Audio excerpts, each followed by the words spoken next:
Rasil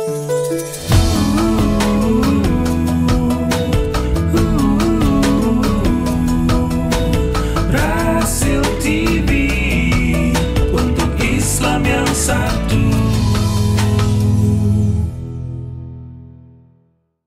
Assalamualaikum warahmatullahi wabarakatuh.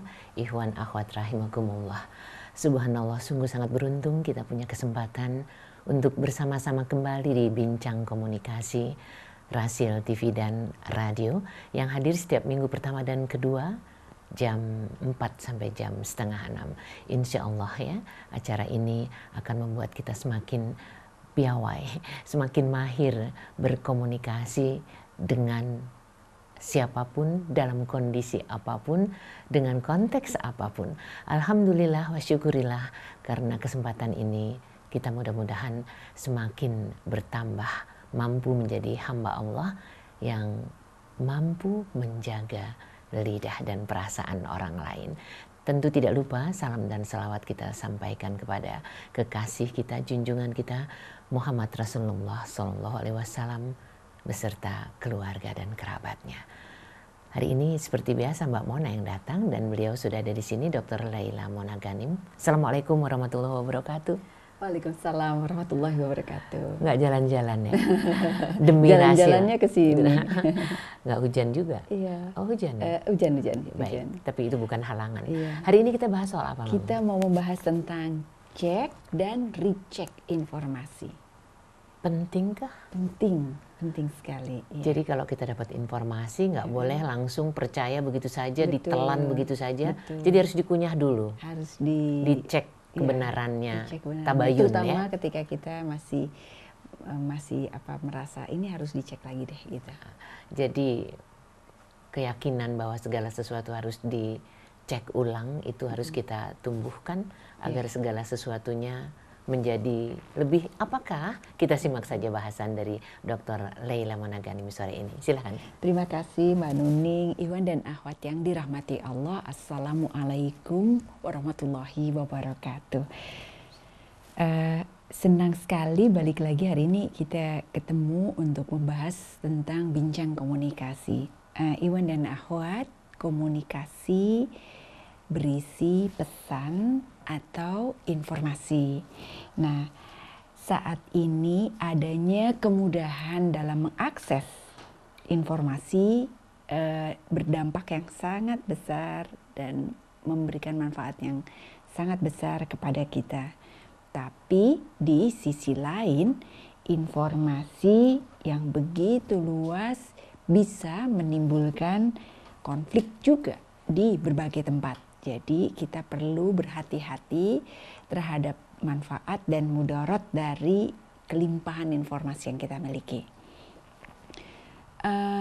Beberapa resiko dengan informasi yang semakin mudah ini adalah kekerasan makin meningkat, perceraian juga, kebingungan, kemudian hubungan harmonis di antara kerabat, teman, tetangga gitu ya, atau juga penipuan begitu ya.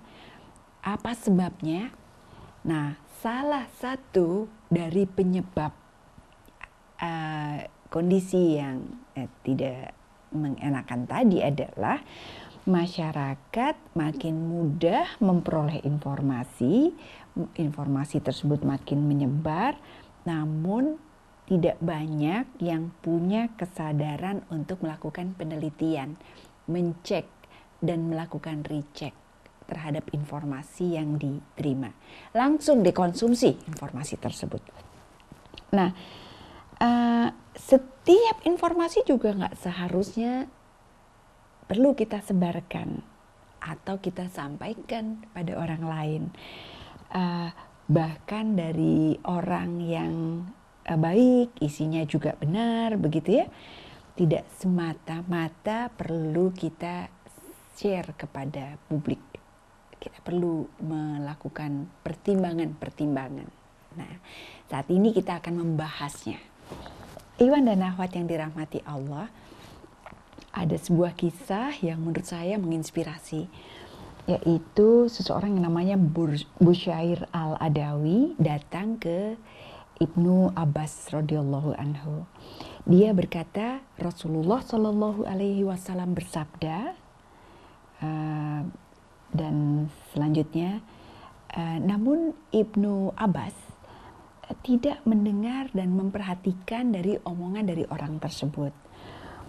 Busyair al-Adawi lalu menanyakan kepada Ibnu Abbas, wahai Ibnu Abbas, mengapa engkau tidak mendengarkan ucapanku? Apakah engkau tidak mau mendengar hadis dari Rasulullah Shallallahu Alaihi Wasallam yang aku ucapkan padamu? Katanya begitu. Ibnu Abbas menjawab demikian. Kami pernah ketika mendengar seseorang berkata Rasulullah Shallallahu Alaihi Wasallam bersabda, maka kami segera melihatnya, mata kami segera melihatnya, dan telinga kami segera mendengarnya. Nah, namun ketika orang menempuh segala cara, baik yang halal maupun yang haram, yang baik maupun yang buruk, maka kami tidak mau mengambil hadis itu kecuali dari orang yang kami kenal. Demikian dari Sahih Muslim. Iwan dan akhwat yang dirahmati Allah, mengapa demikian? Karena tidak jarang fitnah muncul ketika kita tidak berhati-hati dalam menyampaikan informasi atau menerima kabar, begitu. Kita insya Allah atau mudah-mudahan dan semoga pasti kita mengingat dari Al-Hujurat ayat 6 Al-Quran. Wahai orang-orang yang beriman, apabila datang seseorang fasik membawa informasi, maka periksalah dengan teliti, agar kalian tidak menimpakan musibah pada suatu kaum karena suatu kebodohan, sehingga kalian menyesali perbuatan yang telah kalian lakukan. Iwan dan akhwat yang dirahmati Allah, dari ratusan tahun yang lalu sudah ada patokan yang begitu indah di dalam agama Islam untuk melakukan cek dan recheck terhadap informasi. Artinya, kalau dapat informasi jangan langsung percaya, selektif ketika kita menerima berita, kemudian lakukan verifikasi atau pemeriksaan tentang kebenaran dari laporan tersebut, kemudian juga klarifikasi atau dijernihkan atau dicari penjelasan yang lebih rinci dari itu. Iwan dan akhwat yang dirahmati Allah, mungkin Anda pernah mendengar beberapa minggu lalu ya Mbak Nuning ya, ada tokoh nasional yang sama-sama kita hormati dikabarkan meninggal beberapa minggu lalu. Dan langsung ada kabar lain bahwa itu tidak benar. Bayangkan informasi yang satu masuk ke dalam media sosial, lalu ditangkap oleh sekelompok grup, lalu si anggota grup tadi langsung sebarkan lagi, duplikasi. Dan itu beliau belum meninggal. Kemudian saya mungkin Iwan dan Ahmad juga familiar ya Mbak Nuning, beberapa hari ini tuh ada apa namanya komplotan yang di media sosial ya. Ada komplotan orang yang melakukan kriminal, yang nelponin tuh, yang ketangkep, nelponin ke keluarga, anaknya sakit, anaknya jatuh, anaknya kecelakaan, anaknya masuk ditangkap polisi, kayak gitu deh, gitu ya. Saya pun pernah kena begitu, maksudnya pernah dihubungi seperti itu. Dan ujung-ujungnya melakukan penipuan. Bayangkan kalau kita langsung aja percaya begitu. Jadinya tertipu, dan cukup banyak orang yang tertipu dalam kondisi seperti itu. Atau juga beberapa saat yang lalu, lumayan sering ya untuk akademisi, ada informasi dari Kopertis begitu ya, bahwa si Bapak X atau Ibu Y gitu ya mendapat undangan untuk melakukan konferensi atau seminar atau apa, dan lakukan seperti ini, dananya sudah tersedia dan lain sebagainya. Itu sangat-sangat sering juga. Bayangkan kalau kita langsung mengkonsumsi informasi tersebut, menghubungi pihak yang dimintakan untuk dihubungi di dalam informasi tersebut, lalu di-guide untuk ke bank dan ATM dan lain sebagainya. Itu lumayan sering terjadi, Iwan dan Akhwat. Nah, jadi menggali informasi atau mencari informasi tersebut adalah sesuatu yang memang penting untuk kita lakukan. Saya akan memberikan sebuah ilustrasi ya. Ini adalah satu joke yang yang mudah-mudahan memberikan inspirasi bahwa adanya pengurangan informasi itu bisa bergeser, apalagi disampaikan secara oral gitu. Karenanya penting untuk kita melakukan cek dan recheck gitu. Ini ceritanya ada kolonel memberikan informasi kepada mayor gitu ya. Dia bilang begini, besok pukul 9 pagi akan terjadi gerhana matahari, sesuatu yang tidak terjadi setiap hari. Bawalah anak buah beristirahat di lapangan sehingga mereka menyaksikan fenomena langka ini. Dan saya akan menjelaskan kepada mereka. Jika hari hujan, tentu kita tidak dapat melihatnya. Maka bawa mereka ke aula. Lalu mayor yang menerima informasi tersebut melanjutkan kepada kapten. Sesuai perintah kolonel, besok pukul 9 pagi akan terjadi gerhana matahari, katanya begitu. Jika hari hujan, Anda tidak dapat menyaksikannya di lapangan. Jadi, ketika istirahat, gerhana matahari akan terjadi di aula. Sesuatu yang tidak terjadi setiap hari. Bayangkannya sudah ada pergeseran informasi, ada perubahan informasi yang terjadi dengan penyampaian secara oral tersebut. Lalu si kapten ini ngomong kepada letnan. Ini joke yang ceritanya begitu. Menurut perintah kolonel, saat istirahat besok pada pukul 9 pagi, inaugurasi gerhana matahari akan terjadi di aula. Seandainya hujan, kolonel akan memberi instruksi sesuatu yang tidak terjadi setiap hari. Udah bergeser lagi.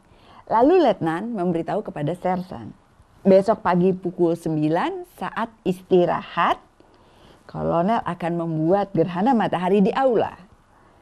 Seperti terjadi setiap hari jika cuaca baik. Jika hujan, ini terjadi di lapangan. Makin ruwet beritanya ya. Kemudian sersan kepada kopral, besok pagi pukul 9 gerhana kolonel saat istirahat akan terjadi disebabkan oleh matahari. Waduh, lebih parah lagi beritanya. Jika aula hujan, sesuatu yang tidak terjadi setiap hari, Anda akan berlarian ke lapangan. Berubah lagi ya. Kemudian prajurit ngomong sama temannya, besok jika hujan, tampaknya matahari akan menggerhanakan kolonel di aula. Sayang sekali hal itu tidak terjadi setiap hari. Bayangkan itu pergeseran yang kalau kita tahu permainan yang dari satu informasi sampai ke orang kesekian, biasanya penyusutan terhadap informasi itu luar biasa terjadi gitu ya. Ini adalah lagi satu kisah tentang fabel, Mbak Nuning. Sehabis pulang dari sawah, nah kerbau itu rebahan gitu ya di kandang. Wajahnya capek gitu ya, nafasnya juga berat. Datang anjing, lalu kerbau ngomong kayak gini. Ah teman lama, aku sungguh capek dan besok mau istirahat sehari, katanya gitu. Nah terus udah selesai bercakap-cakap, anjing pergi. Dia ketemu sama kucing di sudut tembok. Lalu dia bilang, tadi saya jumpa dengan kerbau. dia besok mau istirahat dulu. Pantaslah, sebab bos kasih kerjaan terlalu berat sih, gitu ya. Penyimpangannya sudah ada di sana. Kucing lalu cerita ke kambing, kucing tadi cerita ke kambing, bilangnya begini, kerbau komplain bos kasih kerja terlalu banyak dan berat, besok gak mau kerja lagi katanya gitu. Terus kambing ketemu sama ayam, dia ngomong, kerbau gak suka kerja dengan bos lagi, sebab mungkin ada bos lain yang lebih baik. Jadi sudah ditambahkan interpretasi sendiri. Ayam lalu ketemu sama monyet dan dia bilang, kerbau gak akan kerja untuk bosnya dan ingin cari kerja di tempat lain. Nah, saat malam monyet ketemu sama ketemu sama bos dan bilang, bos, si kerbau tuh akhir-akhir ini sudah berubah sifatnya dan mau meninggalkan bos dan kerja dengan bos lain. Dengar omongannya monyet nih, si bos marah dan dia membunuh si kerbau karena dinilai telah mengkhianatinya. Jadi kalau kita lihat ucapan asli dari kerbau tadi adalah, saya sungguh capek dan besok mau istirahat sehari. Penyimpangannya begitu luar biasa. Jadi Iwan dan akhwat yang dirahmati Allah, dampak dari informasi yang salah atau pergeseran informasi atau ditambahkan interpretasi individu, interpretasi subjektif belum tentu benar, itu sangat mahal. Ya, Iwan dan akhwat yang dirahmati Allah, saya ingin mengajak untuk kita melihat beberapa catatan tentang pentingnya untuk kita melakukan cek dan recheck ketika kita berkomunikasi dengan orang lain. Sebelum sampai kepada teknis cara-caranya, saya ingin berbagi tentang satu kisah dari Nabi Sulaiman. Beliau adalah nabi, raja dan nabi yang luar biasa ya. Jadi bagaimana beliau bereaksi terhadap informasi itu sangat menarik. Suatu saat Nabi Sulaiman alaihi wasallam mengumpulkan seluruh rakyatnya dari berbagai makhluk. Ada manusia, jin, hewan, dan lain sebagainya. Namun sang raja tidak menemukan hudhud, si burung kecil. Beliau tetap memberikan perhatian pada seluruh rakyatnya sampai juga pada binatang kecil. Burung hudhud tadi. Lalu di dalam Al-Quran ada pernyataan seperti ini di dalam An-Naml.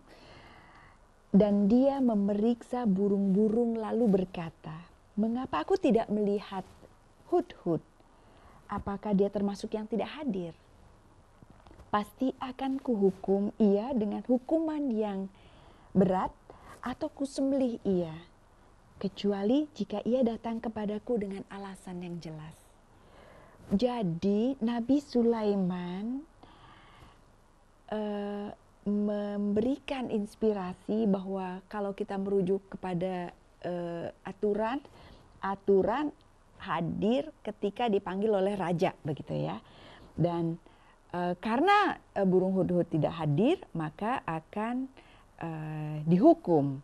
Namun beliau masih akan memberikan pengecualian terhadap apakah dihukum atau tidak dihukum jika burung itu datang dengan membawa alasan. Jadi beliau tetap mau mendengarkan sampai akhirnya datanglah burung hudhud lalu membawa berita dari kota Sabah tentang seorang ratu bernama Bilqis.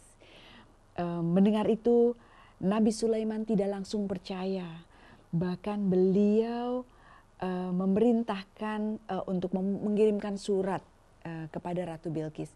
Jadi Iwan dan akhwat yang dirahmati Allah, saya ingin mengajak untuk melihat dari perspektif komunikasi bahwa cek dan recheck luar biasa dilakukan, dan ada inspirasi-inspirasi yang sangat berharga yang kita dapatkan dari Nabi kita, dari Al-Quran, dari Sunnah dan lain sebagainya. Ada pernyataan kayak begini Mbak Nuning, titip uang bisa kurang, titip omongan bisa jadi lebih gitu. Bertambah informasinya. Jadi penting untuk kita melakukan pengecekan terhadap suatu berita. Jangan sampai informasi dari pihak yang fasik atau juga dari pihak yang tidak kompeten dapat menimbulkan bahaya. Bahaya bagi diri kita, bahaya bagi orang lain, bahaya bagi lingkungan. Bukan berarti setiap kabar harus kita ragukan, ya kan? Capek juga kalau kita perlu meragukan semua hal. Tapi setiap informasi kita perlu cek lagi sumbernya, begitu ya. Apakah memenuhi syarat untuk bisa dipercaya? Apakah isinya juga sesuai dengan syariat atau bertentangan dengan syariat? Karena dampak dari informasi atau kita menerima informasi tanpa melakukan cek dan recheck, adanya perpecahan, adanya permusuhan, adanya konflik antar pribadi dan juga konflik kelompok. Dan itu costly, sangat mahal resikonya. Nah, sebelum kita break Mbak Nuning, saya ingin sampaikan sekilas Iwan dan Ahwat, syarat berita itu bisa dipercaya gitu ya. Nah, yang pertama kontennya itu layak apa enggak ya gitu. Isinya tuh make sense apa enggak sih gitu. Apa tujuan menyampaikannya. Jadi kita perlu bertimbang sebelum kita mengirimkan informasi tersebut, menyebarkan gitu ya. Atau sebelum kita mempercayai sebuah informasi. Kontennya layak diterima enggak? Kemudian tujuan untuk menyampaikan itu seperti apa ketika kita mau menyampaikan kepada orang lain. Kemudian apa dampak dari informasi yang kita sampaikan, begitu ya. Apakah penerima informasi tersebut siap nggak sih menerima informasi tersebut? Kemudian apakah sumber informasinya itu benar nggak gitu? Meskipun ini adalah keluarga atau saudara, tapi barangkali kita perlu cek ketika kita merasa sanksi gitu. Bener nggak sih gitu kan? Saudara juga dapatnya juga dari kadang-kadang dari mana aja juga begitu. Bukannya ini informasi yang memang dia sebagai resource utama dari informasi tersebut begitu.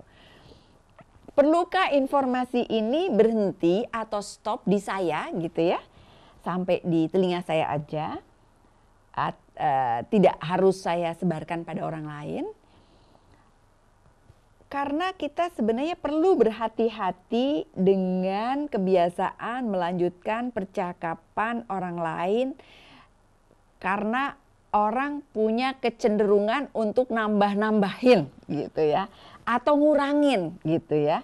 Bahkan menggantinya dengan persepsi sendiri yang bisa jadi berakibat fatal tadi. Jadi yang contoh-contoh tadi, fabel, contoh yang kolonel tadi dan lain sebagainya. Itu juga perlu kita lihat karena ada kecenderungan orang menerima informasi lalu meramunya dan menambahkan persepsi dirinya atas informasi yang dia terima lalu disebarkannya dengan persepsinya. Kemudian kalau ragu, tanya dong sama pihak yang utama, yang sumber dari informasi tersebut. Kalau ingin menyampaikan pada orang lain, kita juga perlu mempertimbangkan beberapa kriteria yang penting ini gitu ya. Bener nggak sih informasinya gitu. Kedua, baik nggak informasinya. Ketiga, berguna nggak informasinya. Kalau tiga-tiganya kita rasa yes bener nih gitu ya, ya udah kita sampaikan saja begitu. Kita merasa ini benar, ini baik, ini bermanfaat, ya udah kita bagikan supaya orang lain mendapat manfaat dari informasi tersebut. Begitu kira-kira Mbak Nuning sebagai overview. Jadi biar bagaimanapun kesahihan mesti dicari, tapi ya seperti yang tadi Mbak Mona bilang, Iwan Ahwat, begitu banyak hal yang sekarang ini sangat membingungkan keasliannya, kebeningannya atau kebenarannya.